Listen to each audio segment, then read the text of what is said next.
Hello, everyone. Today is Sabbath, December 28th, 2024. We're at the end of a year. It's been a long time, but I did want to make a video discussing the concept of healing and Christian healing in particular. This woman needed healing because they wanted to murder her at that very moment. She was certain that they were going to take her life, but she was spared. And Jesus healed her. And as a result, she was the woman at the well. Those who are forgiven much love much.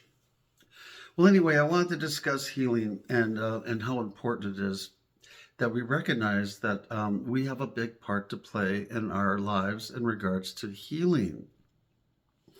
It's an interesting world we live in.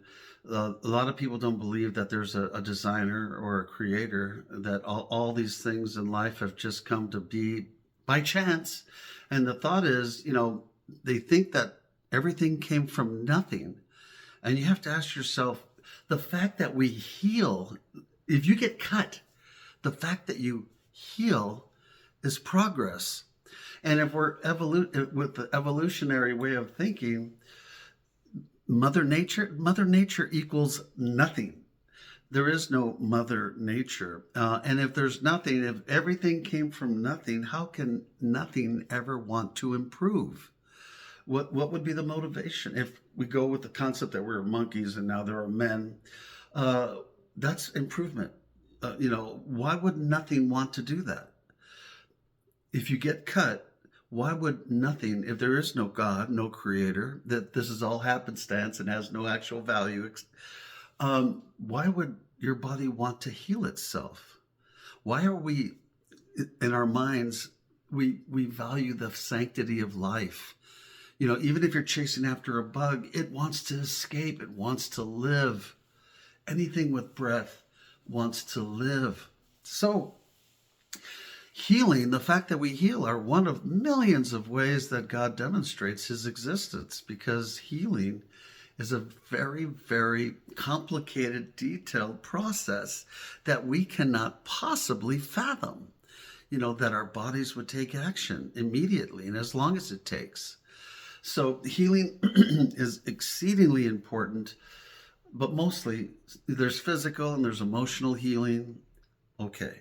But mostly the concept of spiritual, So there are 8 reasons for disease, and some of them are really in our ability to do something about.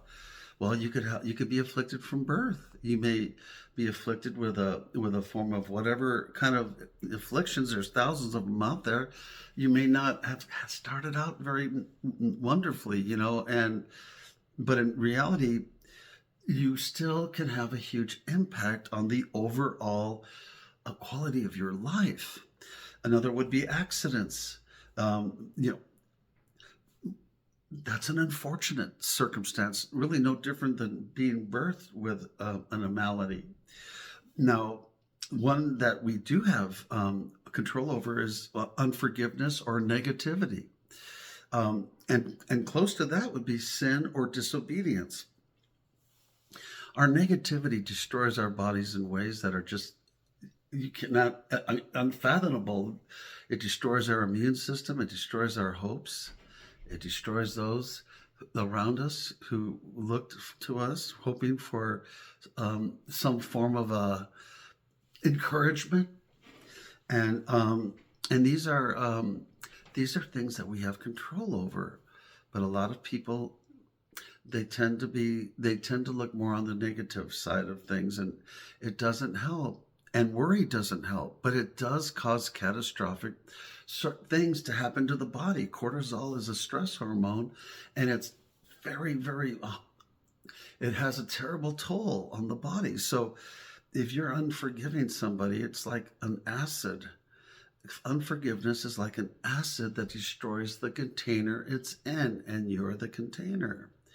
Now, there are certain people in life we might notice that as life goes on, that we get very close to, and for whatever reason, a different season, we go apart. And when that happens, you can forgive the person even if you are no longer in touch with them anymore. Okay, a lot of us suffer through that, um, but that's why the Lord says, worry for nothing. You're loved. Worry for nothing. And I see value in that. There's spiritual affliction. God witnesses mostly God witnessed to the world through healing. He healed the paralytic. He healed the woman who bled for 18 years. The healing. God, he witnessed to the world through that, but he also witnesses to the world through affliction. Um, Job, for example, Job was a witness for God, and that's why he's in the book the way he is, because he was afflicted physically, and his friends and wife turned on him. He had boils from the top of his head to the bottom of his feet. His children were all killed. That's emotional affliction, and he was afflicted, but God bragged about him. He said, "What do you think of my servant Job? Have you considered?" He's talking to the devil when he's saying these words. How would you like for God to brag about you? Wouldn't that be great? Well, I would love it, but I don't want to actually. I'm a little bit. I don't want to be. He went through a lot, and he deserved that compliment from God. Have you considered? I mean, that is a wonderful thing, but he's a special he's like a mountain. So Job, through his affliction, he was attacked demonically. It was a demonic attack. And God said everything but his life. And we know how that ended with Job. So, there's the woman with the 18 years where she was bleeding. And in Luke 13, it says, quote, "Isn't this woman a daughter of Abraham, who Satan has bound?" So, when we find out about the woman's bleeding and how she was just suffering for years, it was due to no fault of her own or lifestyle or anything. Satan had bound her and had tormented her, and Jesus loosed her, freed her from that bondage.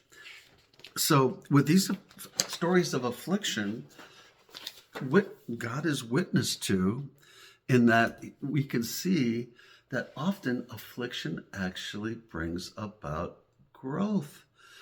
That's why Ecclesiastes says it's better to lose than to win.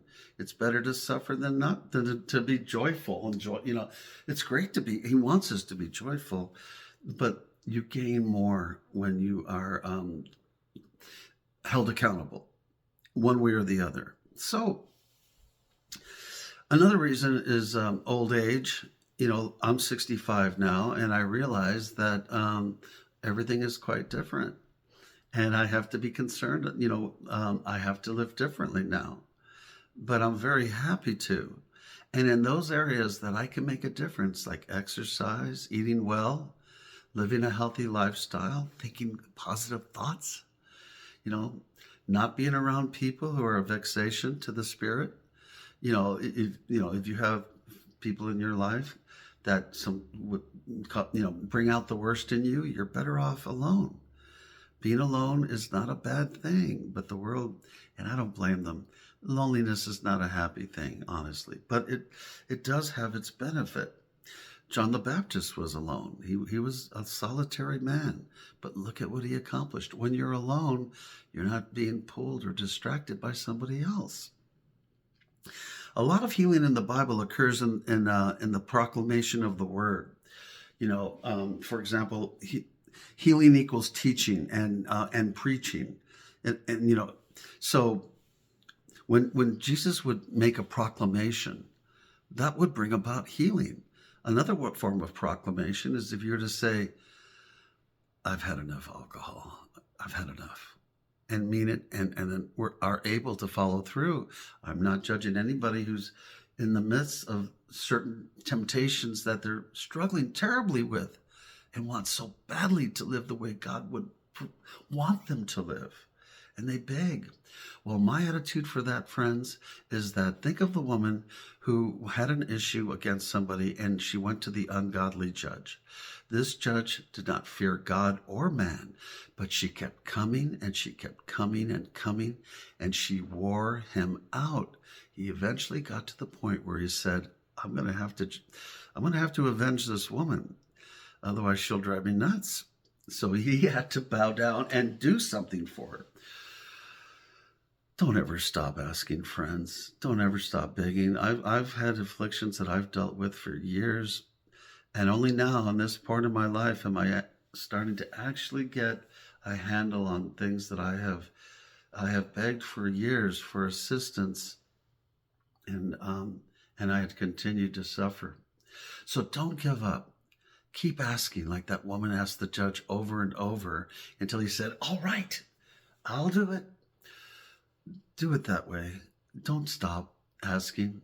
Certain people would ask and God would say, "Stop asking." For example, Paul, he had an affliction that he wanted gone. It must have been very uncomfortable. And he asked God 3 times. And on the third time, God said, "Stop asking. I'm not taking it away from you. You're keeping it. And the reason you're keeping it is so that you don't get like this in your head."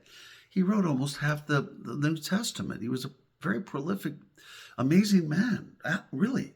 But God knew that if he didn't have a thorn in his side, it would go to his head. Remember Nebuchadnezzar? He said, "I built Babylon," and God said, "You?"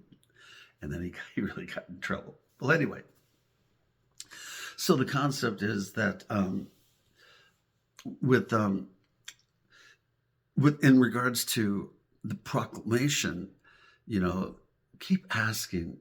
The day may well come when God will make the proclamation that you're healed. Ask for a new heart. So the 5 principles of healing are an interesting concept that I heard from Doug Batchelor, and the 5 proclamations that he had discussed were. Do everything you can, number 1, spiritually. In other words, pray, believe enough to ask for forgiveness. And if you don't have enough faith to ask for forgiveness, pray for an increase in your faith that you might ask forgiveness. Pray to be strengthened in the areas where you're weak, and he will come through for you. The number 2 is do everything you can practically. Be involved. When it comes to you, heart issues, if you have heart issues, try not to eat, lousy food. Stay with, be careful with what you eat. Keep physically clean, keep physically active, do things and a variety of things. He wants you active. He wants you to be useful. The soldiers that they are in shape for a reason. So do everything practically. Eat well. Do what you are able to do. Number 3, do everything you can medically. Involved. As far as modern medicine is concerned, they are in many ways. It's helpful to sustain life. God provides a lot of his own medications. For example, anywhere where you see a poisonous plant, like poison ivy, within 100 feet of that plant will be the antidote. So God understands affliction, and he provides cures. So when it comes to modern medicine, the tree of life, remember where it said the tree of life has 12 different kinds of fruit, 12 different times throughout the year, for a total of 144 different kinds of fruit. And it also heals the nations. So the tree of life, fig leaves, we know that fig leaves cure boils. I'm sorry, guys, I'm kind of reading. Well, okay, so medically, don't be afraid to utilize the medical system, but also realize the medical and the pharmaceutical system is actually a demonic system. Why do they have snakes crawling up a pole? That's not good. And they're motivated by money, where we know cancer can't create its own oxygen. You could strangle it, or you could use cayenne pepper and impact it that way. but they'd rather do $180,000 chemo or radiation treatments. You cannot patent the concept of eating no sugar if you're dealing with cancer. In essence, you smother it. The fourth one is do everything you can mentally. Have a good attitude in all ways. Help people, encourage them. He says, feed my sheep. Help them. The harvest is large, and there are many people out there that are absolutely suffering. Help them with a good attitude, a positive attitude. I know what kind of blood type Jesus has. Be positive. But anyway, so the concept is help. Help by smiling. If you smile at somebody, you can make a really big difference in their life at that moment. You may be making the greatest impact that you'll never know until they're in heaven and they tap you on the shoulder and they'll say to you, I knew that you loved me, a stranger, and that made the difference. Number 5, do everything you can consistently. Again, the concept of the widow, she would not leave the judge alone. She took over. And she got what she wanted. Be that way with God, like I said earlier. Go after him. Tell him, remind him of his promises, that if you ask for things that are godly, he is true to give them to you. And if it's not done right away, okay, well, don't stop. Be patient. Don't give up and say, this is it. Don't. He will either, and if he doesn't, remember, a prayer is nothing more than a request to be granted or denied. And if he doesn't fulfill that request, then make the best of what you have. Make the best of what you've got. Remember Teddy Roosevelt, he said, do what you can with what you got where you are. So friends, heal. Love each other, and if people are in a place where you're really not able to blend any longer, okay, so then do what you have to do for it to be correct. But you could forgive them, and you can forgive yourself for the ways that you might have left others down. So friends, the concept of healing demonstrates there's a God that loves us, because the moment we're hurt, the moment we're cut, our bodies start to immediately throw themselves onto the breach to necessitate healing. And I wanted to make this video. It's been a very long time, and I want to say hello to the very few people that see my videos. But even though there are very few people that see them, at least I can make a difference. And I want to encourage you, live life and be happy and live it well. Live it well, friends, because today's our day. We are loved, and we can love. Remember the acronym JOY. Jesus first, others second, you last. So live and love, and to everybody or anybody, have a wonderful day.